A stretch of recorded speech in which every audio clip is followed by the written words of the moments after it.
Good afternoon and welcome to this British Academy event. My name is Sue Pritchard and I'm Senior Curator of Arts at Royal Museum Greenwich.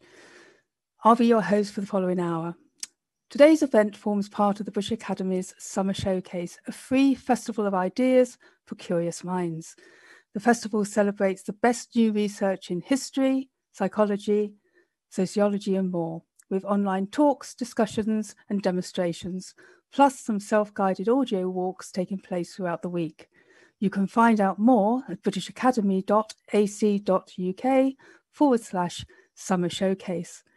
Now it gives me enormous pleasure to be joined for this event by Dr. Nadine Muller, Senior Lecturer in English Literature and Cultural History at Liverpool St John Moores University, Lois Blackburn, one half of arts collective arthur+martha and a specialist in textile art, and Mary Morland, MBE, War Widow and former chair of the War Widows Association. In this event, we will be discussing the War Widows Stories project and the beautiful quilt at its heart, exploring how creativity can be an outlet for grief and a way to remember those that we have loved and lost. Lois, Nadine, Mary and I will speak in conversation for around about 40 minutes or so. And towards the end of the event, we'll have time for some of your questions. And if you'd like to ask a question, please do use the Q&A tab on your screen, and I'll be reading some of those out at the end. But we'd also really like to hear about your own personal stories. What do you make and why? So we encourage you to post those along the chat along the way. What do you craft? Why? What does it do for you? And has it helped you in these emotionally challenging times? I think we've all experienced unprecedented isolation over the last year, and it would be wonderful if you could actually share some of those stories with us in a really safe environment. So to start with Nadine, could you tell us more about the War Widows Stories project? How did you first begin researching the experiences of war widows?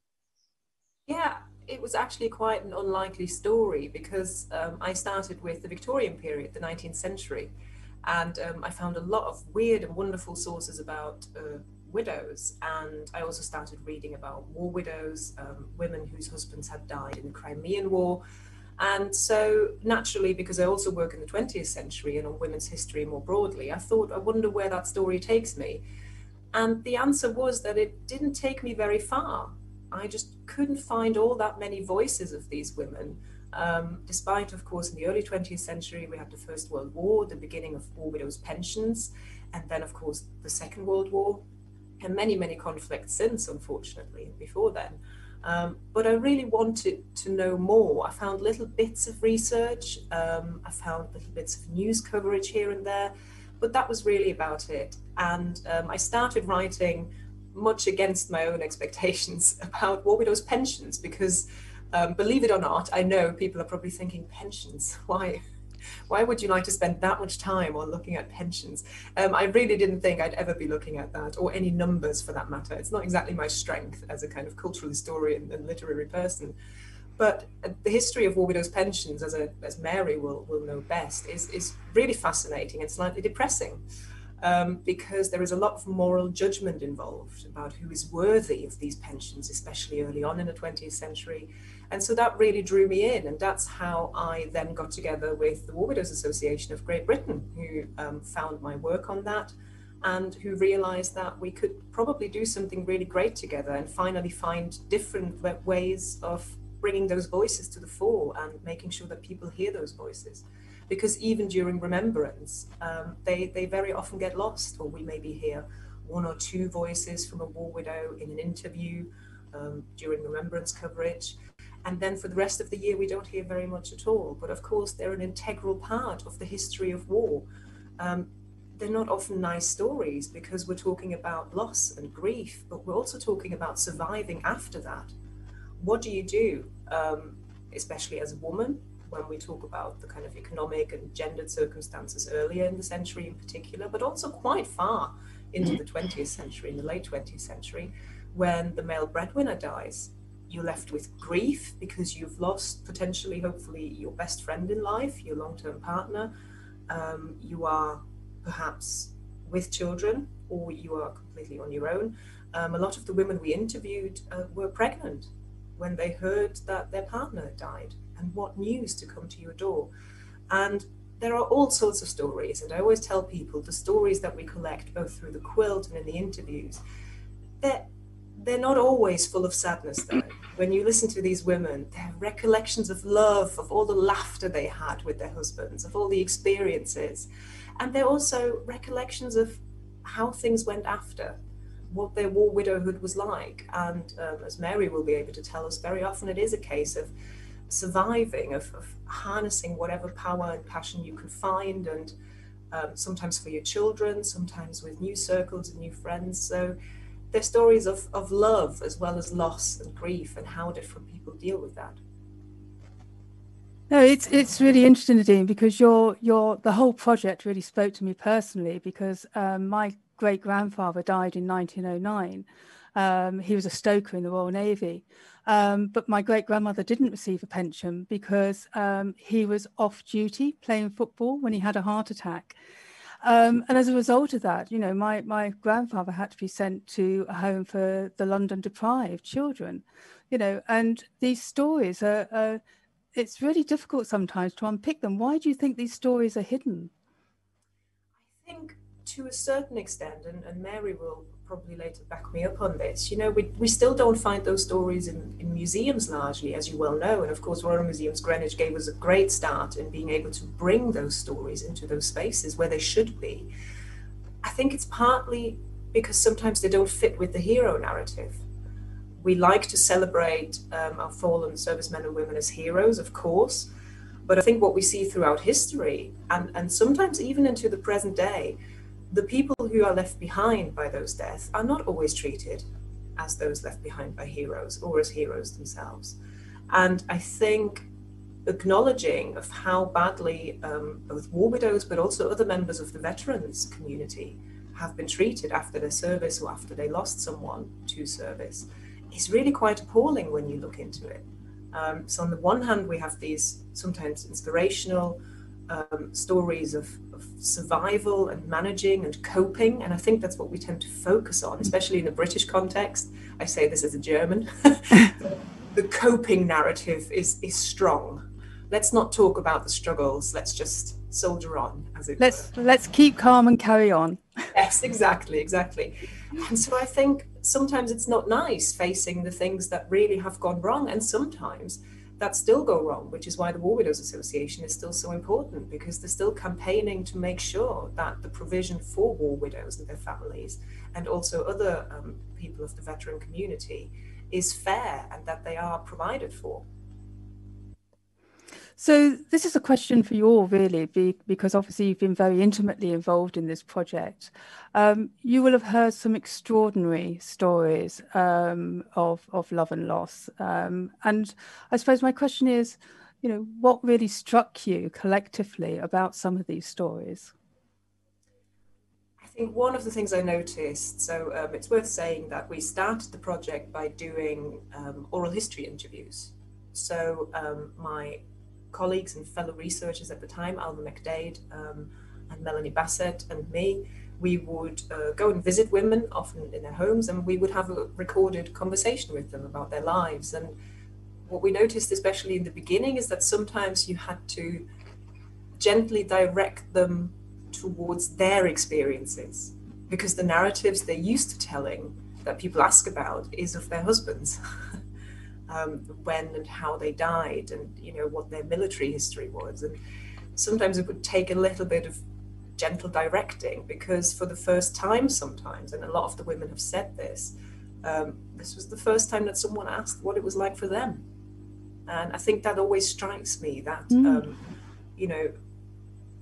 that to give them that, or to help them to have that opportunity to actually tell their story, and in their own words, not through the media, not through different narratives for different TV programs, but what they want to tell. And I think that always strikes me.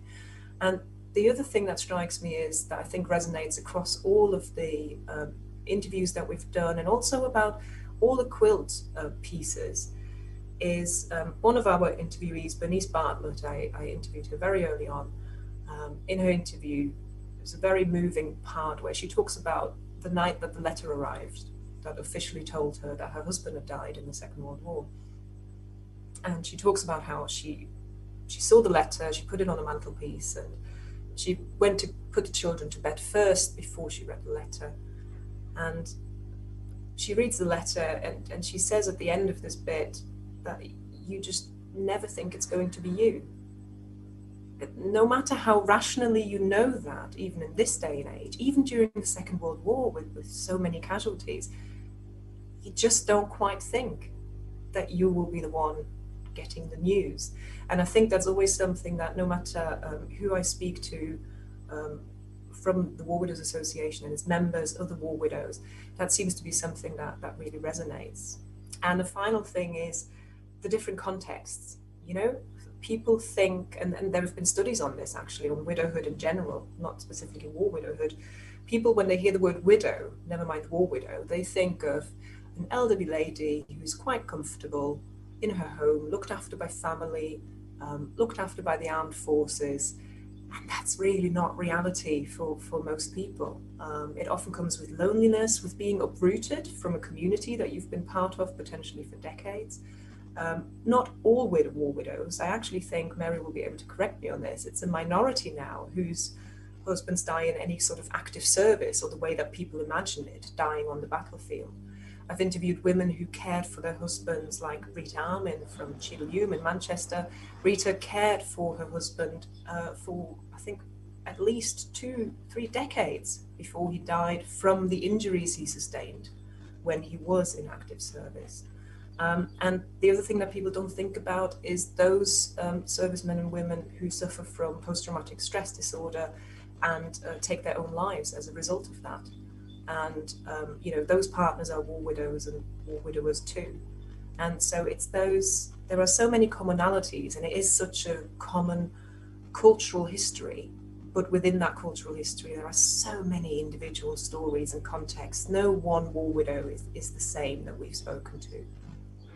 And Mary, you're obviously you're not in there because you were very, very well connected to all of these stories. I mean, how did the community feel about being given really a sense of agency with this project?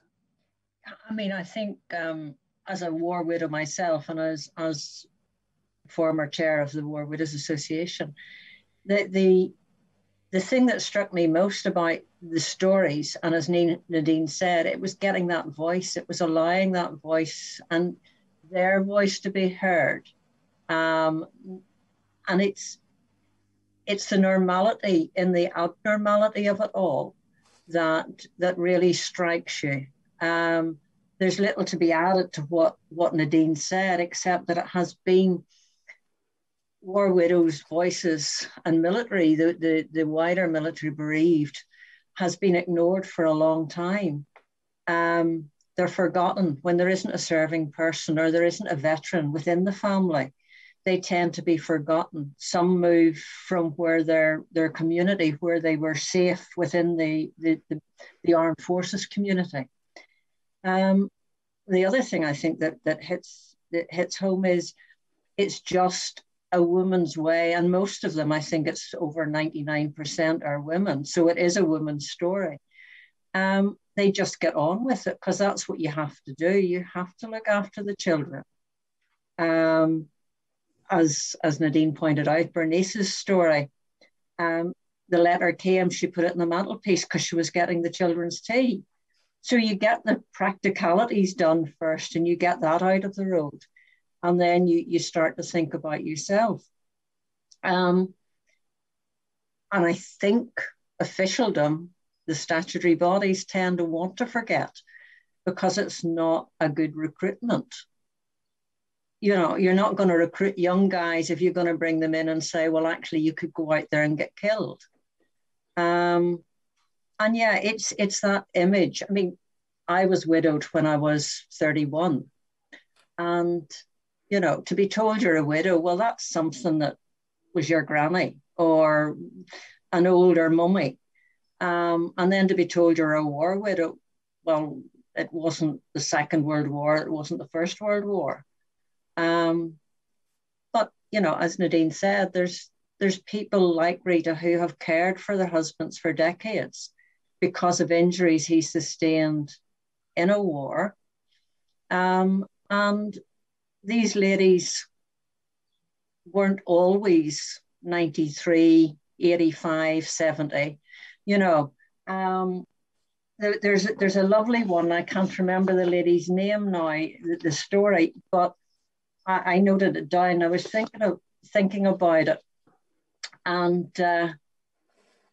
you know, it's 40 years since the telegram came and ended my happy, carefree youth. My babies were 3 weeks and 18 months. This lady now middle-aged. My darling is still 25. Age will not weary him, nor the years condemn. And it's that. But the whole thing, you know, I did a couple of interviews, and the humor that comes across, and it's not all sadness. War widows are not all 99 dressed in black, sitting, moping about. I'm not even going to go into some of the stories because it's probably shouldn't be in the public domain. But it's interesting, isn't it? Because you know, traditionally, quilting bees, sewing bees were a place where women would gather not only to stitch but also to tell their stories. And of course, Lois, you were running the workshop. Did you find this sense of community with the sewing bee, basically? Absolutely. And I think actually something I've been thinking about while the others have been talking, one of the things really noticed, there's no set time limit for grieving, and this can be decades. And one of the things I noticed was for many people, it was the first time they had told their story, whether through to Nadine and to the others actually in the interviews, or unlocked something through the artwork. And I would say in terms of the group workshops, this was really evident. There's something magical that happens when you are working with your hands.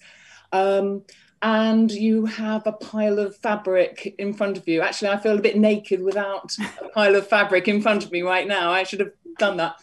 But yeah, it's there when you're stitching, and the slowness of that, the precision or the messy randomness of it, busy fingers, different conversations seem to come, and I've seen this time and time over the years. I'd love to know. I think there's room for a study, all those academics out there. What's actually going on? Why does it unlock something different in your brain when you're doing something with your hands? But it constantly does, and it's very relaxing. That fashionable thing of mindfulness.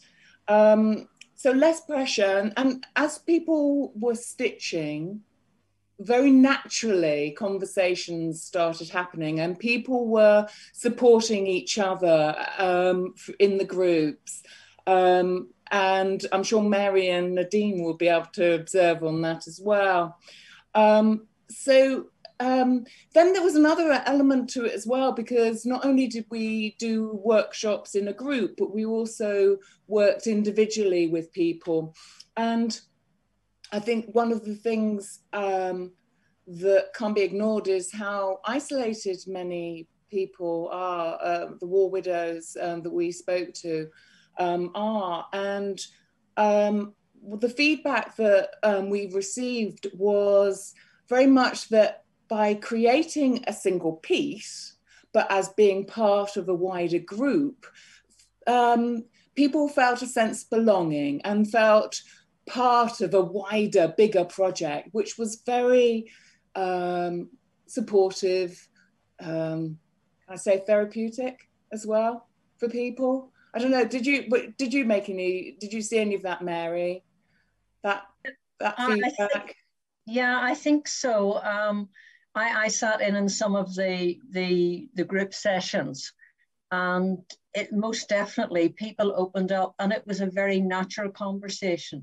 And I think where the War Widows Association, that allows you to do that, because you don't have to explain why you're there to start with. So everybody's there sort of on the same wavelength to start, and they have an empathy and an understanding. And it doesn't matter if a story that you tell, you burst into tears, because everybody around you understands. I mean, to me, some of the squares just, I re-looked at some of them last night, and simple ones really resonate with me. When you know people personally and they do a square, and the one that really strikes me, you know, I did squares and stitching. I am not a crafter, I'm not a stitcher. But because at the time I was chairman, I had to start it off. So it was like, basically, here's a pile of stuff, you've got to do it because nobody else is going to do it. There's one in a square that was stitched, and it absolutely struck me because I know the girl. She said, each flower, it's little daisies, and she said, each flower represents people who I feel have helped me in my life since Brad died. I have left space as I hope I may meet some more inspirational people on my journey. So she's looking as this is her journey from, you know, entering war widowhood and through it. And it's without fail, each and every one, I think, that took part in stitching the quilt got something out of it, whether it was cathartic for them or whether it was whatever it was. It was just inspirational, and to see the finished article, it's amazing. Mary, I think actually we might have a photograph of that available. Have we got a photograph of that piece? Getting our wonderful technical person on the spot now. There we are. Yes. Yeah. It's a beauty, isn't it? It's lovely. And that was the third piece that actually this woman did, and they were a journey, different stages. Well, in fact, her first square is one I'm going to talk about later. Very powerful work. Mary, I think, you know, you've spoken really eloquently, I think, about why this project was so important for War Widows. This year marks the 50th anniversary of the War Widows Association. How do you think the support, the status and experiences of war widows have changed in that time over the last 50 years? That's a big question. It would be wrong to say it hasn't improved. And I think if you listen to stories and you look at the generations, it has. Certain things have improved and will continue to improve. And it's projects like the War Widows Stories and the War Widows Quilt that go some way to make sure that war widows aren't forgotten. But there is still a lot of improvement that needs to happen. I mean, Nadine started very early on talking about pensions. And, you know, we have been very fortunate. The government in 2015 changed the law to say that war widows could keep their war widows pension, which is a compensation for the death of their loved one. They could keep it for life. Prior to that, if they had remarried, they would have had to surrender it. But the government didn't go far enough. And there's probably about 200 war widows who had to surrender their pension. Their only crime was remarrying. So when they remarried, they had to surrender their pension. And this again comes back to what Nadine was saying about people being morally deserving, war widows always needing to be morally deserving. So you're not deserving of compensation if you remarry and you find another love. So we haven't really moved on in history to accept that women are individuals in their own right and should keep that pension. So we're currently campaigning for that to be reinstated, or to have some recognition for those ladies of the sacrifice, because we've heard stories from these ladies who, you know, they may be Alan's wife, but they'll always be George's widow. You know, they don't stop loving their husband, the person that died, that sacrificed their life for this country. They don't stop being that person. They don't stop loving that person just because they remarry. So yes, there's a long way to go, and we continue to fight. And the fight at the minute is stuck with the Treasury, who say no. So, you know, you have things like the Armed Forces Covenant, which says we'll have special consideration. But when you ask for that special consideration, it doesn't happen. So yeah, there has been improvements, and I wouldn't deny that there has been improvements, but there's still, and that's one of the reasons why the War Widows Association is needed. And that's one of the reasons why projects like this are needed to focus the light on war widows. Because again, as Nadine said at Remembrance, you know, they drag a war widow out because it looks good on the media. Maybe I'm not allowed to say that, but that's what it feels like. I think we are allowed to say that, Mary. Absolutely, you're allowed to say that. I mean, I think one of the things that strikes me through our conversation, and I've been writing things down as we've been speaking, is you know, the use of terms such as permission, allowing, you know, being given these women agency, and you know, obviously through the course of the project, discussing some of the traumatic experiences women have gone through has been quite difficult, because if they've never been given, you know, the opportunity to have a voice, it's incredibly difficult if you're then given permission to actually articulate your thoughts and your feelings and speak aloud about the experiences that you're going through. And Nadine, I wonder if you'd like to sort of talk about how you came to explore that idea of creativity as a way to unlock an opportunity to be able to express their feelings.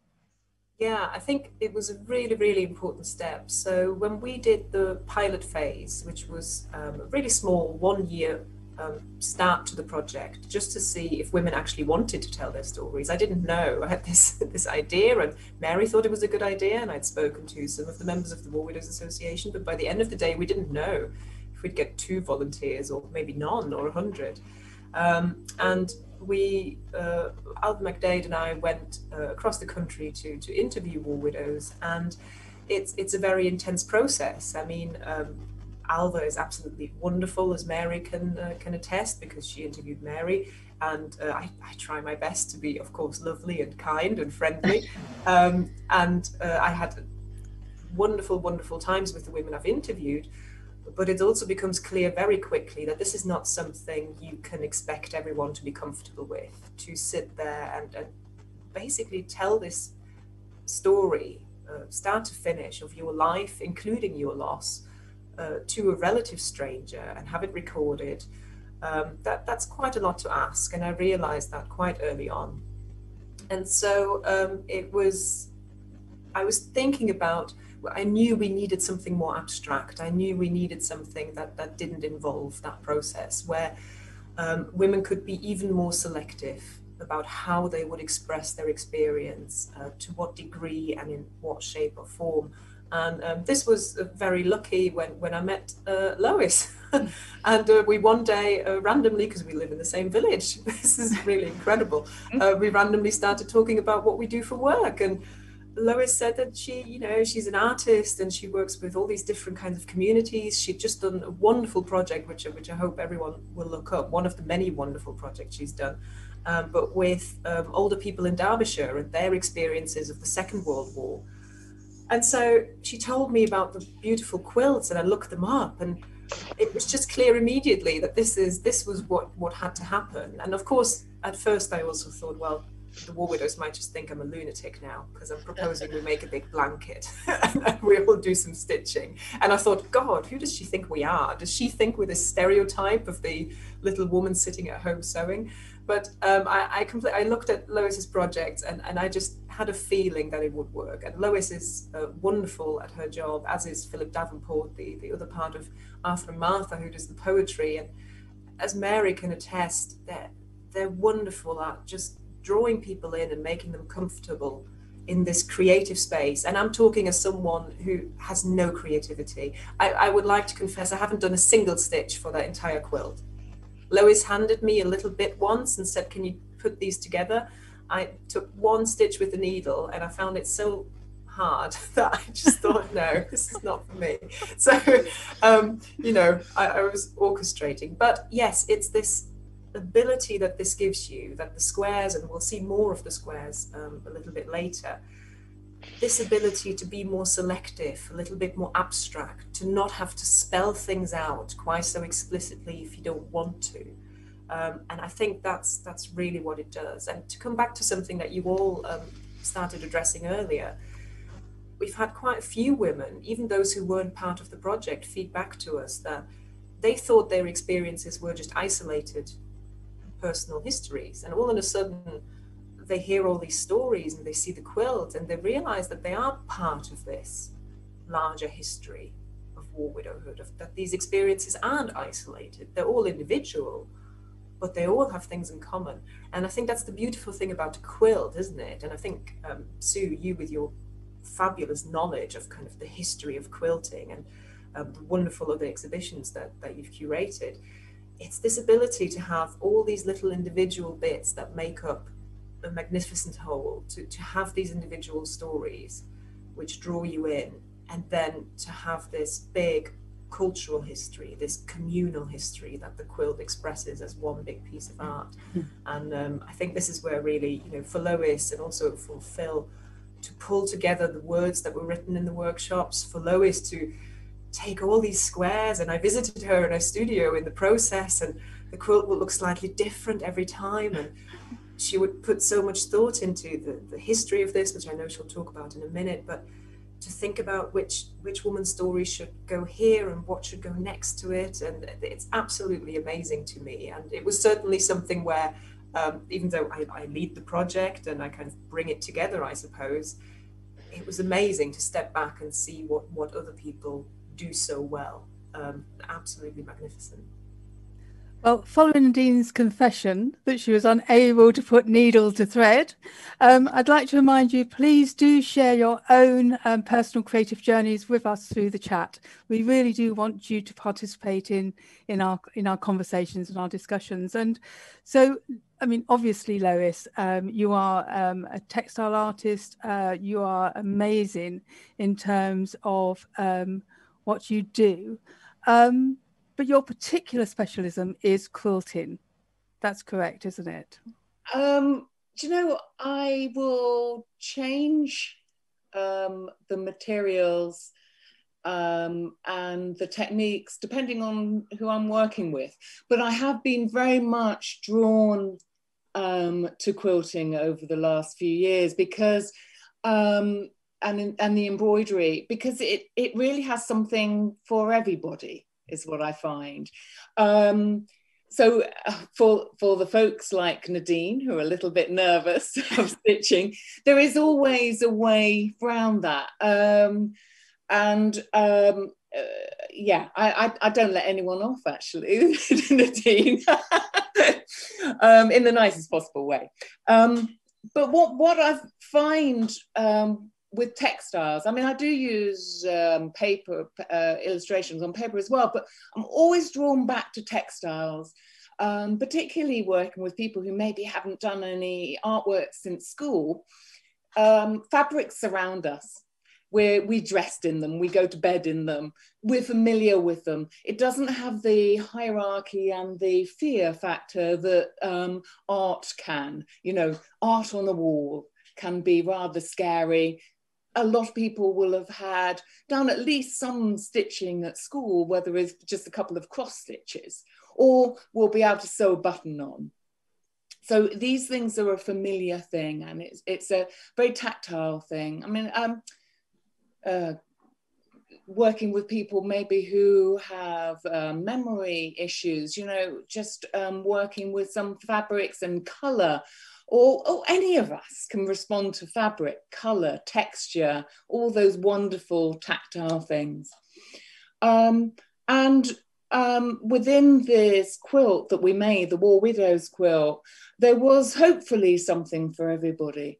So for some people, they got engaged in a very deep way and made multiple squares with the different themes we had going on within there.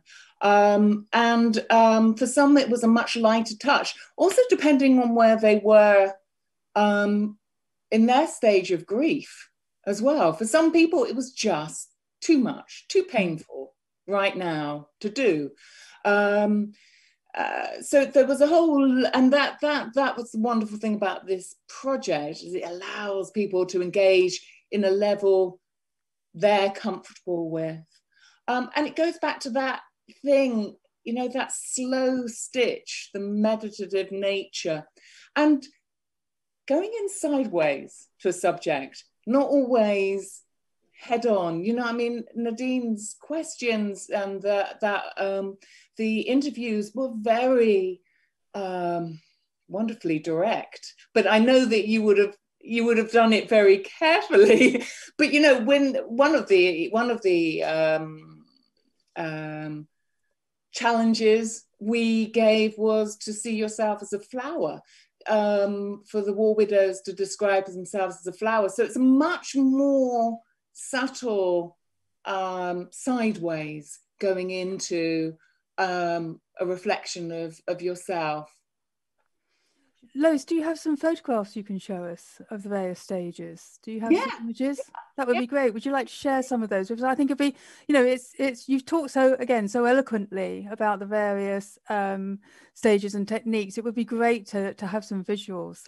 So obviously, you know, a major part of the project was to have the pockets. Yeah. So this one of my it's a bit like children. You shouldn't have favourites, should you? But with the artworks, I think one of the most successful pieces within there were three separate strands. There was the flowers, there was the signature pieces, which have their own real intense power as a memorial for both the women and for the men they've lost. But these pocket pieces have been an absolute delight and very, very powerful. I mean, some of them actually still, I look at them and they take my breath away. That's the kind of art I want to be involved in, you know, the stuff that really takes your breath away. So this piece we're looking at now contains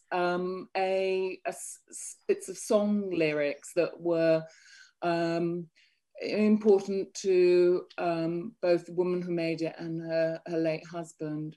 What I asked people was simply, if you have a breast pocket, what would you hold in that breast pocket to give you comfort?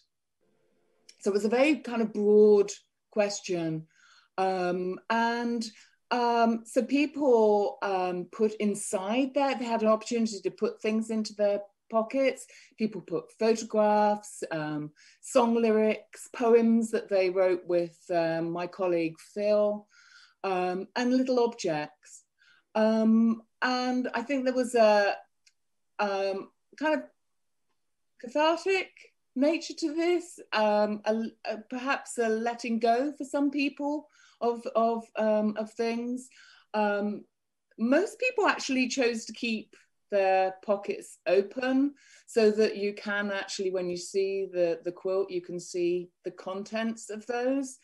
Some people chose to close their pockets. I've got the next slide reveals this particular piece. Within the pockets there was all sorts of objects, and then on the outside I invited people to stitch a clue as to what was inside the pocket. Now, most people stitched a word or a number of words, maybe an image. This particular woman stitches something which appears on first glance as quite abstract, but she wrote about this piece. The Red Cross, which is within, I believe, which is the actual button is sewn onto, is for the 4 dead soldiers. The green on top of the pocket represents the gorse bushes that grew in the area where he died. And so it goes on with the different elements of that piece. What is remarkable, perhaps, is that the sewing of this piece for this particular woman, but also for other people, I think they could echo this particular thing. She explained that sewing my square gave me a strange sort of peace. I could think about how my husband died while I stitched, so the sewing was giving me control. We have some of the pieces became multi-generational as well. They became a conversation beyond simply the War Widow and the wider audience, us and myself, writers, Nadine. And one of the pieces was actually stitched by Mary, who is here today and can much better interpret what is on there. So may I have the next slide, please? Mary, are you comfortable talking about this? Absolutely. Yeah, I mean, the stitching isn't great, so ignore the stitching. But my sister would have done a better job. I love the idea of the little pocket because my children were 12 and 10 when their father was killed. And this allowed them an opportunity to just write a piece if they wanted to write a piece, or put a photograph in if they wanted to put a photograph in. My son has since married, and I have 2 granddaughters. One that you can see there, quite young. And it allowed her to write to her grandfather that she never knew. It allowed my daughter-in-law, I'm not sure whether you can read what my daughter-in-law said, but about introducing them to him and what he had missed. One granddaughter was very eager, but then she's an English scholar, and is extremely talkative and loves to write. So there was no bother getting her doing a writing bit. And the other granddaughter didn't put a piece in, but that's fine. That's okay. So it allowed them to express what they wanted to express and put it into the pocket. I asked their permission if it was okay to leave the pocket open, and they were quite happy for that, because I think they understand the story, that it is a multi-generational. It just does not affect the people that are impacted immediately. But as Nadine said, you know, a lot of the ladies that we spoke to and a lot of the ladies that stitched were pregnant at the time and had children after. They never knew their father. So the opportunity to express through photos, words, poems, whatever, you know, that it is a cathartic experience. It's emotional. I read the little piece in the book about that square, my square, yesterday, and I was brought to tears. But that's what it's about. You don't know what's going to impact on you and when it's going to impact on you. And I think it's telling that story and allowing the general public, allowing people that aren't impacted by the military to understand and because it is only when you're in that armed forces family that you understand the language. And I think that it was Lois was saying about them coming together in that sort of community. And they were brought together again in that community and allowing them to open up to people who do understand and empathize. I'm mindful we've got some questions in the chat, so I'd like to just spend the next 10 or 12 minutes just looking at some of the questions that we've got. So I'm hoping Joe's going to be able to share those with us. Let me see. We've got from Anonymous, you've touched on how things have improved. I think this is probably for Mary, but also the rest of the speakers, whether you could say something about the lives of war widows have changed since the time immediately after the war compared to today. How did stories you heard from widows from different generations differ?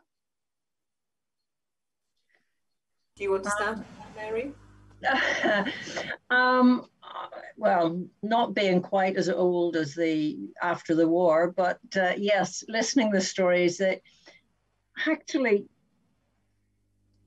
it hasn't changed that much. There has been improvements, but the actual bereavement journey and bereavement story, the similarities between older war widows and younger war widows, and the struggles, the financial struggles, the immediate filling in forms, the immediate finding a home, finding a school, returning from overseas, all those challenges still exist. Improvements, yes, have been made in communications.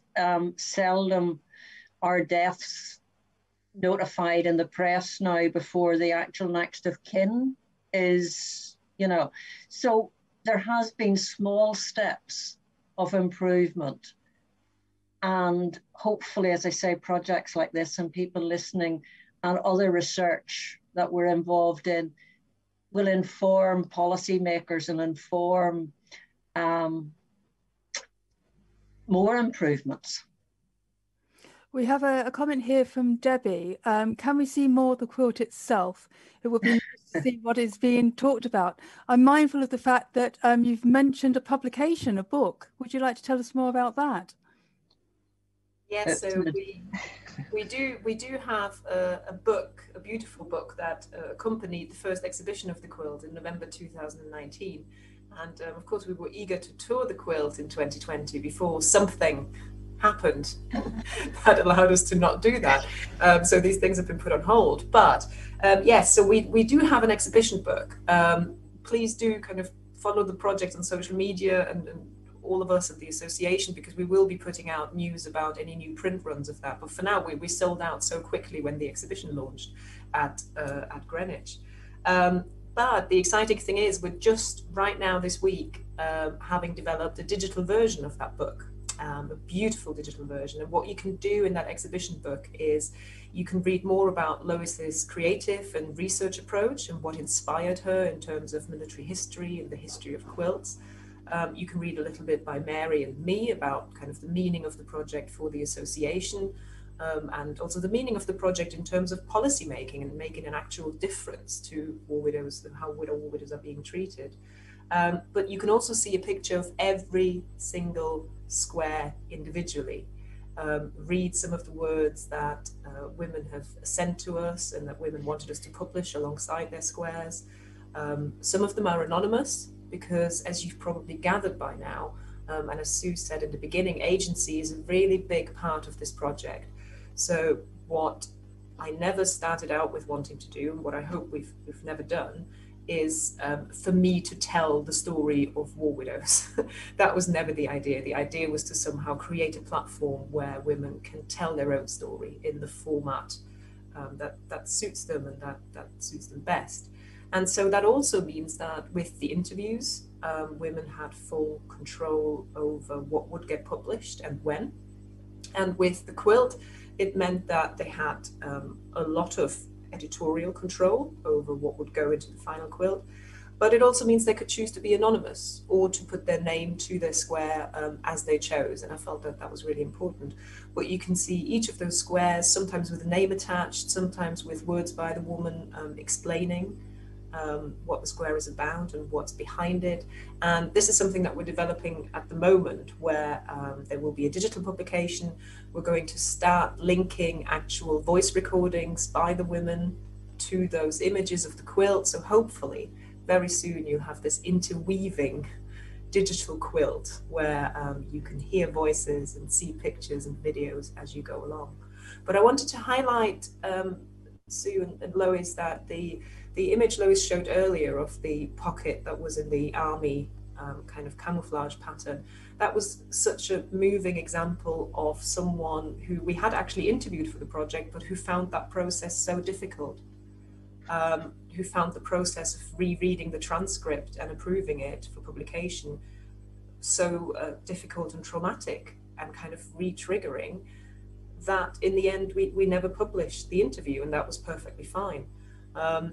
But then when we started the creative processes, that woman just made the most wonderful 3 contributions to the quilt, and it just goes to show that way of storytelling worked for her. And that was the most beautiful thing to see, that Lois and Phil were able to just, draw people in who otherwise might not be comfortable telling their story in more traditional ways, or to newspapers or anything like this. I thought it was a great example of that. I've got a comment here from Vanessa, which I think is really interesting.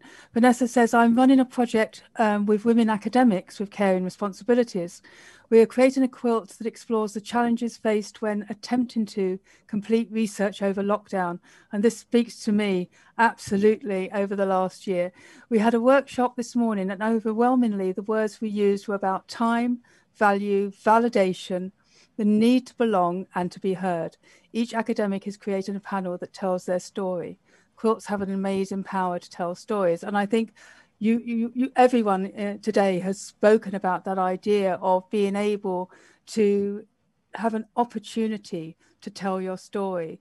That the project has enabled people to unlock, the opportunity to be able to just share their own experiences, even if at the very beginning they thought they may not have been able to do that, as you just articulated, Nadine, but they've created something that's both incredibly poignant but also very, very beautiful. Can I add something here? I think, which I don't know if we've really touched on, but the importance of exhibiting and public sharing of the work. I mean, to have the opportunity to show at the Queen's house was remarkable, and for the work to be taken as seriously as it should have been, and presented in the way, that the impact that had on the people who made it, but also the wider audience as well. I think it's really, really important. The process is amazing, and no doubt about it. But for people to see their work alongside other people's, to feel part of a community, and to have that validated and recognised, and have their story validated and recognised, and told in a different way. I mean, the research is incredibly important.